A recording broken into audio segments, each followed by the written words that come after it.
the government release all prisoners, release the curfew. महंगाई पर चर्चा के बाद संसद के दोनों सदनों में हंगामा लौट आया है। शुरू हुए फिर से विरोध के नारे। अब चलते हैं कार्रवाई की ओर, सवालों की ओर। लोकसभा में क्या हुआ जो कांग्रेस अध्यक्ष सोनिया गांधी वेल में पहुंच गईं? सदन में नारे क्यों लगे? किस बात पर पीठासीन राजेंद्र अग्रवाल नाराज हो गए? दोनों सदनों से कौन कौन से बिल पास हुए? राजीव शुक्ला ने क्या सवाल पूछा जिसका नितिन गडकरी ने तपाक से जवाब दिया? इन तमाम बातों का चिट्ठा तैयार कर हम वापस लौट आए हैं अपने शो संसद में आज के साथ। ईडी, सीबीआई, आयकर, ऐसे जो ऑटोनमस बॉडीज है उनका जो दुरुपयोग हो रहा है, गैर इस्तेमाल हो रहा है। मुश्किल से अवसर मिलता है। सभी माननीय सदस्य अपनी बात रखने के लिए बहुत इच्छुक रहते हैं। आप कृपा करके अपनी सीट पर जाइए। तो वापस प्राइवेट सेक्टर को बेचने की तैयारी, कोई पैसे की कमी नहीं। तो शुरू करते हैं। लोकसभा की कार्यवाही सुबह 11 बजे प्रश्नकाल के साथ शुरू हुई। इस बीच लोकसभा विपक्षी दलों के सदस्य हंगामा करने लगे। नारेबाजी की गई कि बेरोजगारी से भागना बंद करो। सवाल जवाब का क्रम चलता रहा। सदस्यों ने रेलवे से संबंधित सवाल पूछे जिनका केंद्रीय रेल मंत्री अश्विनी वैष्णव ने जवाब दिया। दोपहर 12 बजे कार्यवाही फिर हंगामे के साथ शुरू हुई। सभा पटल पर पेपर्स रखे गए। हालांकि विपक्ष के सदस्य हंगामा करते रहे। इसी बीच मंत्री आर.के. सिंह ने एनर्जी कंजर्वेशन सुधार बिल 2022 लोकसभा में पेश किया। वहीं केंद्रीय एजेंसियों के दुरुपयोग के नारों के शोर के बीच पीठासीन राजेंद्र अग्रवाल ने नाराजगी जाहिर की। इसके बाद कार्यवाही को 2 बजे तक के लिए स्थगित कर दिया गया। सदन में आज कांग्रेस अध्यक्ष सोनिया गांधी खुद वेल में पहुंच गई। दरअसल कांग्रेस सांसदों ने कहा कि उनके नेता अधीर रंजन चौधरी को सरकारी एजेंसियों के दुरुपयोग को लेकर मुद्दे को उठाने की अनुमति दी जाए। हालांकि पीठासीन राजेंद्र अग्रवाल ने बोलने की अनुमति नहीं दी। इस पर सांसदों ने नारेबाजी शुरू कर दी। हंगामे के बीच डीएमके सांसद दयानिधि मारन, कार्ति पी चिदम्बरम, शशि थरूर जैसे वरिष्ठ कांग्रेस नेताओं को सदन की वेल में आने के लिए राजी करते हुए नजर आए। इस बीच सोनिया गांधी उठकर खड़ी हो गईं। इसके बाद उन्होंने चिदम्बरम को भी आगे बढ़ने को कहा। दोपहर 2 बजे कार्यवाही शुरू होने के बाद शिक्षा मंत्री धर्मेंद्र प्रधान ने सेंट्रल यूनिवर्सिटीज अमेंडमेंट बिल 2022 चर्चा के लिए पेश किया।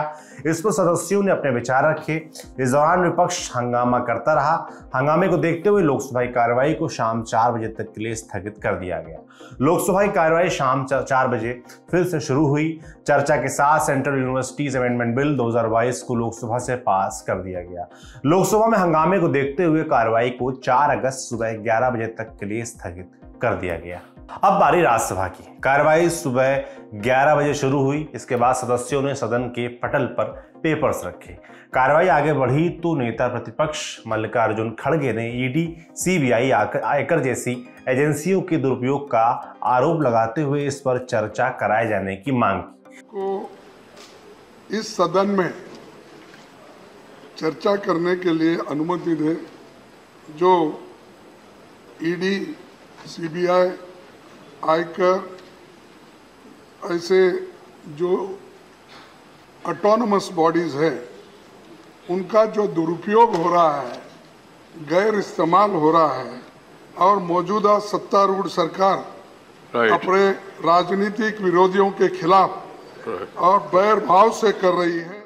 वहीं शिवसेना सांसद प्रियंका चतुर्वेदी ने भी राज्यसभा में संजय राउत की ईडी द्वारा की गई गिरफ्तारी का मुद्दा उठाया। Rajya Sabha is a council of states and what is happening in Maharashtra, a sitting member of parliament was arrested, detained by enforcement directorate, and as per rule 222 of the rule book, sir, we should have kept you informed. What they are doing, they are undermining your constitutional position also, sir.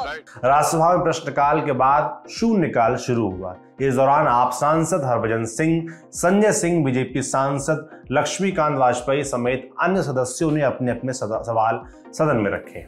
Congress सांसद राजीव शुक्ला ने इसके बाद केंद्रीय मंत्री नितिन गडकरी से NHAI की financial condition को लेकर सवाल पूछा। सुनिए क्या बात हुई। एनएचएआई की जो फाइनेंशियल सिचुएशन है वो अच्छी नहीं है।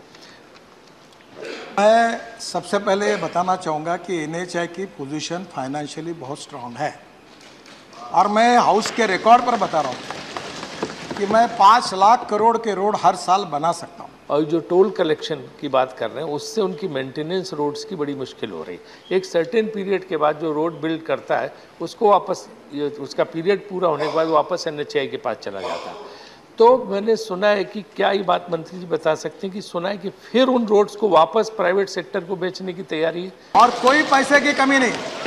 अभी सर 2 बैंकों के चेयरमैन मेरे पास आकर बोल रहे थे, एक बैंक बोल रही थी मेरे 25,000 करोड़ लो, दूसरी बैंक बोल रही थी मेरे 25,000 करोड़ लो, मुझे 6.45 पर पैसा मिला है। वहीं झारखंड से कांग्रेस के विधायक रहे इरफान अंसारी, नमन बिक्सल, कुंगारी और राजेश कच्छप की कार से लाखों रुपए बरामद होने के बाद पुलिस ने उन्हें गिरफ्तार कर लिया था। कांग्रेस ने इन सदस्यों को सस्पेंड कर दिया। इस मामले की जांच कर रही सीआईडी की टीम कोलकाता से दिल्ली पहुंची। आरोप लगा कि दिल्ली पुलिस ने सीआईडी की टीम को कार्रवाई से रोक दिया। यह मामला राज्यसभा में भी उठाने की कोशिश की गई। हालांकि टीएमसी सांसद डोला सेन को यह मुद्दा उठाने से रोक दिया गया।